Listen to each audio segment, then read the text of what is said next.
Magandang araw, sambayan ng Pilipino. Magandang araw, mga kababayan. Kasama niyo po ngayon si Ka Eric sa isa na namang episode ng Balita at Talakayan. Uy, maraming salamat sa patuloy ninyong pagsubaybay, pag-promote at pag-share ng ating mga videos at ng ating channel. Umaabot na po tayo close to 92,000. Yehey! Close to 92,000 na po ang subscribers natin at hindi po yan maaabot ni Ka Eric kung ako lang po, mag-isa. Utang na loob ko po yan at sa inyo at ng aking pamilya, yung inyong pagtulong, pagsuporta at pagsubaybay. Sapagkat ang main economic source ni Ka Eric po ay ang video monetization ng ating channel.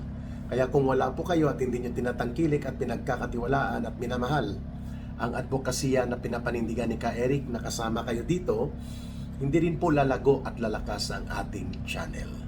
Of course, mayroon din po kaming Bigwas ng Agila na channel at Facebook page ni Ma'am Lorraine, ang isa sa plataforma natin para sa paglaban sa korupsyon at pandarambong sa gobyerno at pagsusulong ng mabuting pamamahala. Ayan, kasama ko po dyan si Dr. Lorraine Marie Badoy. Sa puntong ito, magbibigay po tayo ng update hinggil dito sa panawagan ng mamamayang Pilipino na dapat mag-resign na itong si NBI Director Melvin Matibag sapagkat malinaw po ang kanyang paghawak sa kapangyarihan ng supposedly ay isang professional law enforcement agency ay nagiging isang political dirty machinery operations para po tugisin, supilin, takutin, paluhurin at patahimikin ang mga kalaban sa politika ni Marcos at nila Romualdez. Kagaya po ng nangyayari sa ngayon. Kaya naman po, kung mapapansin nyo, ang title nga ng ating talakayan sa oras na ito, ang NBI ay dapat isang professional law enforcement agency at hindi ito ay political operator. Malaking pagkakaiba po ang political operator at professional law enforcement agency. Sapagkat ang NBI bilang law enforcement agency ay hindi dapat ginagamit at iniimpluwensyahan sa politika.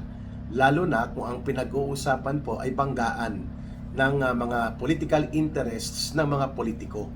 Which obviously, ganyan po ang ginagawa ngayon ni Matibag sa ilalim ng kanyang pamunuan, nagiging lantaran at garapalan po ang pag-aakto ng NBI na parang ito ay isang marumi na makinarya sa political operations na ginagamit nila Marcos. Pag sinabi pong political operations, kadalasan po ang ginagamit dyan, iniikutan ang batas. Ginagamit ang batas upang butasan ito at gamitin na latigo upang instrumento na salakayin, takutin at perwisyuhin to the point na paluhurin at lumpuin ang mga political opposition forces. The way things are being conducted right now dyan sa NBI under sa pamumuno nitong Director Melvin Matibag. Delikado po yan sapagkat ang poder at kapangyarihan ng gobyerno ay napakalaki at napakalawak. Ngayon kung gagamitin ito upang pagtakpan ng kunwari batas at itago po ang intensyon na maging mapanupil at maging manlulupig at tagapaglabag sa karapatan ng mga tao, ng mamamayan, lalo na yung mga tinitingnan ng gobyerno as critics nila sa administrasyon, walang kalaban-laban talaga ang mga mamamayan, kagaya ng nangyari kay Manong J. Sonsa.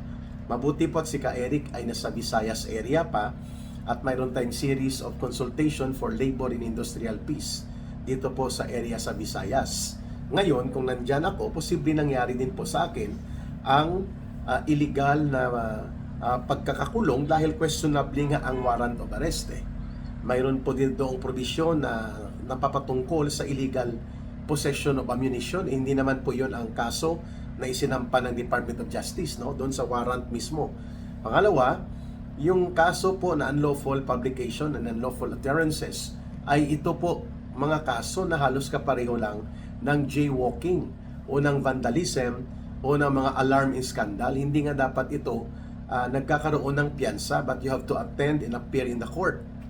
Yan po ang ibig sabihin yan. Kaya naglagay ang Department of Justice ng bail not required.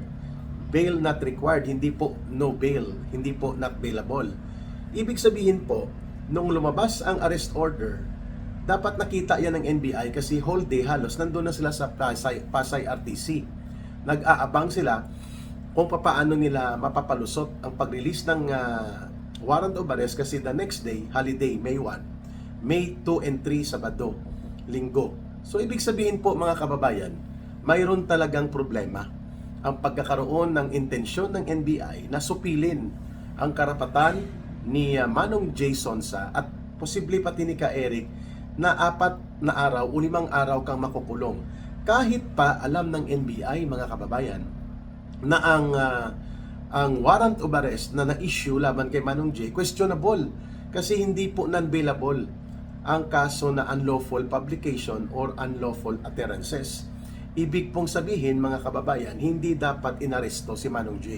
Dapat pinaresent lang siya sa court pero sinadya ng NBI na paggabi na, madilim na at aabutan na ng wala ng mga tao sa court para mag-process, no? Nakita nila yon na hindi tama yung not bailable or non-bailable o no bail sapagkat hindi naman po heinous crime ang mga isinampang kaso laban sa akin at kay Manong J.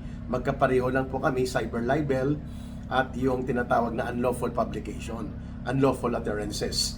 Ngayon, dahil po sa pagiging abusado nitong pamumuno ni Director Matibag, ang NBI ay hindi na po nagiging isang professional law enforcement agency that it should have to be that mandate na dapat niyang ipatupad at dapat niyang sundin. Di po ba mga kababayan, Connie Loyloy, no? Nandyan si Connie Loyloy. Pero malinaw po na ang nangyayari ginagamit na sa political operations, pananakot, panunupil, panggigipit, pamimerwisyo ang NBI sa pamumuno ni Matibag. At ito nga, nakita natin, hindi lamang si Ka Eric at si Jason Sa ang piniperwisyo ngayon ng mga among the common faces na nakikita na hinaharas palagi sa kaso among the political personalities dito sa opposition movement ng mga mamamayan kung saan aktibo po ako at si Ginoong Jason Sa. Ganon din po ang ginawa kay Congressman Mike Defensor at sa kanyang asawa, sa kanyang pamilya. Ganon din po ngayon ang pananakot at mga gimmick ng pagpupustura ni Melvin Matibag na hindi niya sasantuhin ang Vice President Sara Duterte. Kaya nga, first time na sinampahan ng active criminal case and criminal complaint ng NBI pa si Sara Duterte o ang isang active and sitting Vice President na by tradition po, hindi yan ginagawa sapagkat ang Office of the Vice President po ay office na kapareho ng Vice ng Presidente, nagbibigay ng kortesiya dyan ang mga law enforcement agencies at ang iba pang mga sangay ng ating justice system sapagkat hinaantay mo na matapos ang kanilang termino o ang kanilang panunungkulan bilang Presidente at Vice President bago sila kinakasuhan except kung related sa impeachment at nasa impeachment process. Pero ito kay Matibag may mga pasaring pa siya na ang Vice President daw sa kanyang video ng pagbabanta di umano laban sa presidente kay Lisa Araneta na asawa ni Marcos Jr. at kay Martin Romualdez, nag-evaluate daw ang tinatawag nilang Behavioral Science Department. Hindi natin may paliwanag gaano ka-eksperto yan at gaano ka-reliable at gaano ka makatotohanan yung sinasabi niyang evaluation. Parang propaganda lang yun ang dating sa taong bayan na mayroon silang Behavioral Science Department at ini-evaluate nila ang video na inilabas doon patungkol sa di umano pagbabanta ni Vice President Sara Duterte. Pag magpapaganon pa man, dapat inantay niya ang impeachment process or inantay nila at tiningnan nila ang legal implication nito doon sa doktrina ng political protection sa Presidente at Vice President. Kaya po sila hindi sinasampahan ng kaso para hindi po sila mapipirwisyo at hindi maharas while they are in the active tenure of their office. Pero hindi.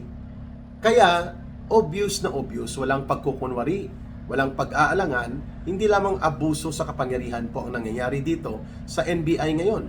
Sila po ay nagiging dangerous instrument of undeclared martial law ni Marcos. At wala silang sinasanto because si Melvin Matibag, the way his mind frame is being focused right now dito sa maruming laro ng politika ni Marcos at nila Romualdez, he is acting as if he is above the law or as if he is the law. Yan po ang postura nitong Melvin Matibag. Kaya naman hindi katakataka na kumakalat yung mga bagahe niya ngayon. May mga videos pala siya ng pagbabanta, pananakot at kabastusan doon sa ilang individual bago pa siya maging NBI director. But nonetheless, sapagkat siya ngayon ay nag-occupy ng sensitibong posisyon ng isang dapat sana ay professional law enforcement agency, magpapaliwanag siya dapat dito. Ano ba itong mga videos na ito? Bakit ito kumakalat? And kung mayroon siyang delikadesa, the minimum, dapat mag-leave of absence siya. At isubmit niya ang kanyang sarili for voluntary investigation sa Department of Justice o mag-resign at harapin ito. Pero hindi, makapal ang pagmumukha po ng apog ni Matibag para tingnan ang sarili niya as if he owns the government position where he is being appointed. Nakalimutan niya na ang lahat ng posisyon sa gobyerno, lahat ng tungkulin at kapangyarihan may katapusan at may pananagutan. At yan po ay hindi exempted siya. Kaya naman po, the only way for the people right now and for the political opposition movement to stand their ground is to remain na manatili tayo na malakas ang ating paninindigan, matibay ang ating kalooban na magsalita, magsiwalat, magpahayag at magtakwil. No? Labanan po natin at itakwil ang ala diktadura at ala marsyalo at ala pang diktador na pasista na mga hakbang na ginagawa ng NBI sa kumpas ni Melvin Matibag, of course upon the protection and blessing yan ni Marcos Jr. Ang hiram na kapangyarihan ni Melvin Matibag at ng NBI ay nanggagaling yan sa mandato ng mamamayan delegated to the President. Kung matino ang Presidente at hindi abusado at walang interes na gamitin sa maruming laro sa politika, ang isang sana ay isang professional law enforcement agency kagaya ng NBI, agad-agad po dapat sinisita at pinupuntuhan ni Marcos Jr. si Melvin Matibag na itigil mo ang iyong pangaharas na parang bulldog ka na kung ano-ano ang inaatake mo at kung ano-anong ginagawa mo. But the President is silent. Well, ano bang mai-expect mo sa presidente na inaakusahan mismo ng kanyang sariling kapatid na nalululong sa droga? How can we expect ng isang matino na pagdedesisyon at matinong pagdedisiplina coming from Marcos Jr. if the allegations being hurled against him by many witnesses, lalo na po sa public revelation ng kanyang kapatid na si Senator Amy Marcos na siya ay nalululong sa droga at ang epekto po kung totoo ito dahil ayaw niya magpa-hair follicle drug test at ayaw niyang harapin ang issue na ito, the effect of drug addiction, lalo na kung matagalan, chronic, ay ang pagkakaroon po ng maling decision making at maling priorities at hindi po matino at hindi organisado na pagsasagawa ng decision making. Yan po ang epekto niyan. Ang problema, presidente po siya. At ang poder at kapangyarihan bilang pinakapangunahing pinakamataas na opisyal ng gobyerno na sa kanya, including ang pagkumpas at pagkontrol ng NBI, ng Armed Forces of the Philippines at ng Philippine National Police. If you have bullies, kung mayroon kang mga bully at mga tarantadong opisyal na uhaw at lasing sa kapangyarihan at abusado sa pag-execute ng poder at kapangyarihan na itinalaga sa kanila, the way we are seeing right now things are being conducted in the NBI under kay Director Matibag, delikado po ang mamamayan dyan. And that is exactly our point. Dapat papanagutin po si Melvin Matibag at haharapin niya dapat itong mga obvious na mga ginagawa niyang hakbang na nagbo-borderline doon sa konsepto na ang NBI ay pwedeng gamitin at ginagamit na nga sa pagiging instrument of political operation, political persecution, which is napakadelikado sapagkat nagkakaroon ito ng erosion, pagkawala ng mandate of a professional law enforcement agency. Nasa sakripisyo po ang integrity ng propesyon sa law enforcement at ang institusyon mismo ng NBI at nagiging weapon of political persecution, harassment, bullying, intimidation, and dirty political operations ang NBI at ang mga batas na ipinapatupad nila dahil po ang konsepto ng nakaupong direktor ay nakikialam ito at nagpapagamit at ginagamit ang institusyon at poder nito like NBI na maging political persecutor and political attack operator against the political opposition ng administrasyon.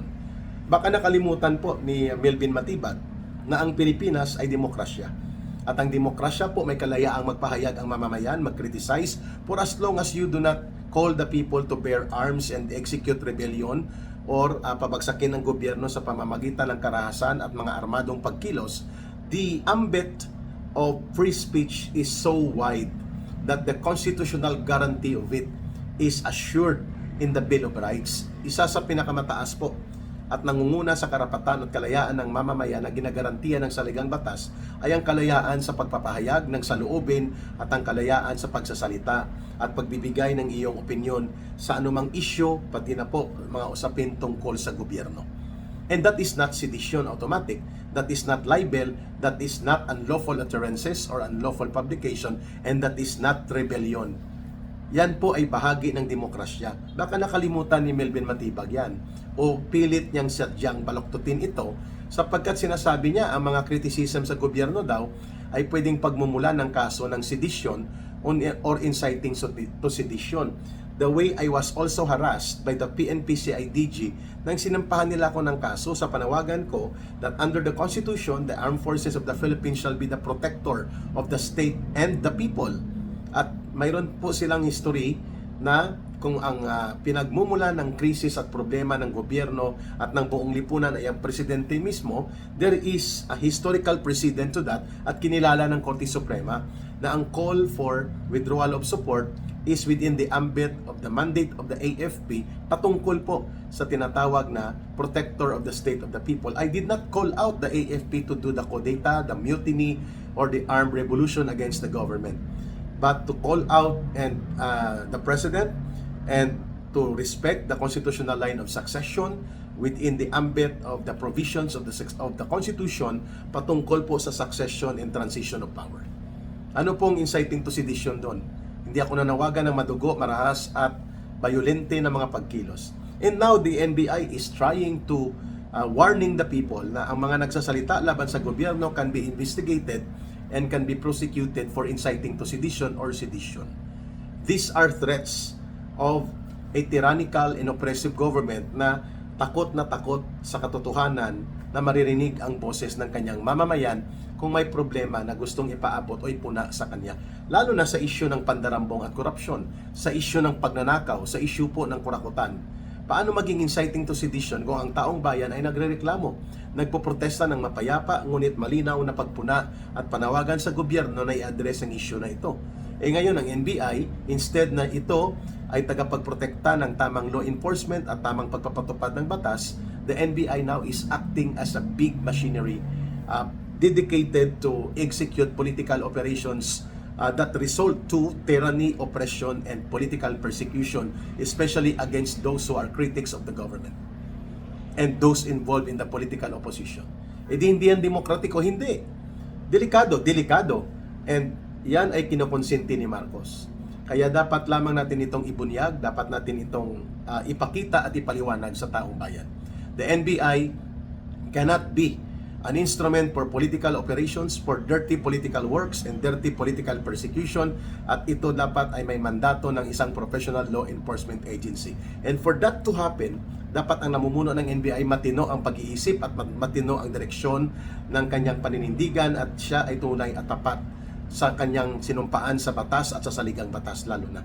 At hindi magpapagamit sa politiko at mga amo nila na mga politiko.